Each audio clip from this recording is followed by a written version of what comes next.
Viewers, Anthony Blinken, US Secretary of State, has telephonically contacted Abiy Ahmad, Prime Minister of Ethiopia, about Tigray conflict. A statement has been issued by the US State Department confirming the telephonic conversation between Anthony Blinken, US Secretary of State, and Prime Minister of Ethiopia. Reportedly, once again, the US has called for the withdrawal of Eritrean forces and the withdrawal of Amhara regional forces from Tigray. Viewers, this is the second telephonic contact between Anthony Blinken, US Secretary of State, and Prime Minister of Ethiopia. First telephonic conversation occurred at the start of March, viewers, less than 2 months ago, viewers. Now, yesterday, second telephonic conversation took place, viewers. What did the two discuss? Well, viewers, I'll read the entire statement which has been issued by the US State Department after this telephonic conversation. Then I'll give you my analysis of what is going to happen in the coming days.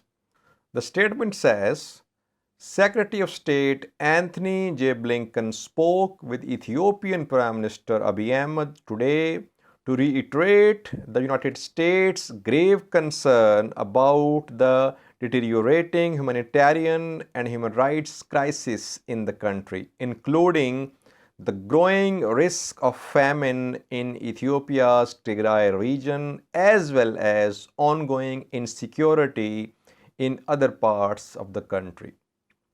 The Secretary pressed for Ethiopia's and Eritrea's commitments to withdraw Eritrean troops from Tigray to be implemented immediately, in full, and in a verifiable manner. In addition, the Secretary noted that Eritrean forces and Amhara regional forces in Tigray are contributing to the growing humanitarian disaster and committing human rights abuses. Second most important point, viewers, the US is confirming that Eritrean forces, Amhara forces are involved in human rights abuses in Tigray. The statement further says, the Secretary also stressed the need for all parties to the conflict to end hostilities immediately. Secretary Blinken welcomed the joint Ethiopian Human Rights Commission and the UN's Office of the High Commission for Human Rights investigations in Tigray to document human rights abuses and stressed the need for justice and accountability measures to hold those responsible to account. The Secretary noted his appointment of a special envoy for the Horn of Africa and noted that Ambassador Feltman would travel to Ethiopia in the coming days.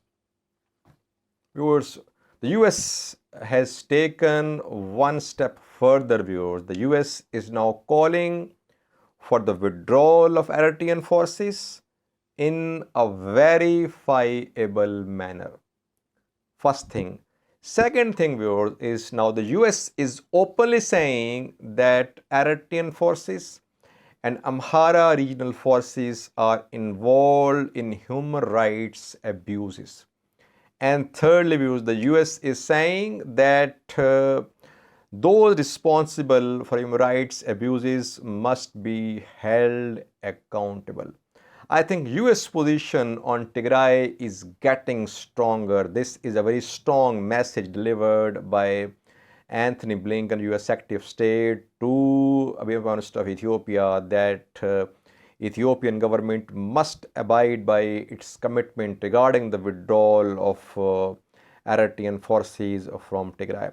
What is going to happen next, viewers? Viewers, the important question is, what will the US do if Amhara forces and Eritrean forces did not withdraw from Tigray? That is what's happening. They're not withdrawing.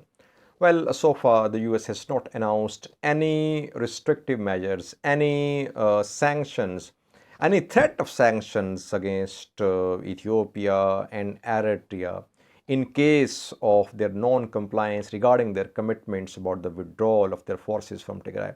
These are just statements. US is definitely putting pressure upon Ethiopian Prime Minister. US position is getting stronger with every passing day. US has appointed a special envoy, Jeffrey Feltman, as well to resolve Tigray conflict. In tomorrow's video, I'll have a detailed look at the role of Jeffrey Feltman, who is very concerned and very focused on Tigray, viewers. He has issued some very key statements about Tigray. In tomorrow's video, we'll discuss about that. But so far, viewers, these are just statements. These are just concerns. Almost 5 months have passed since the start of this conflict.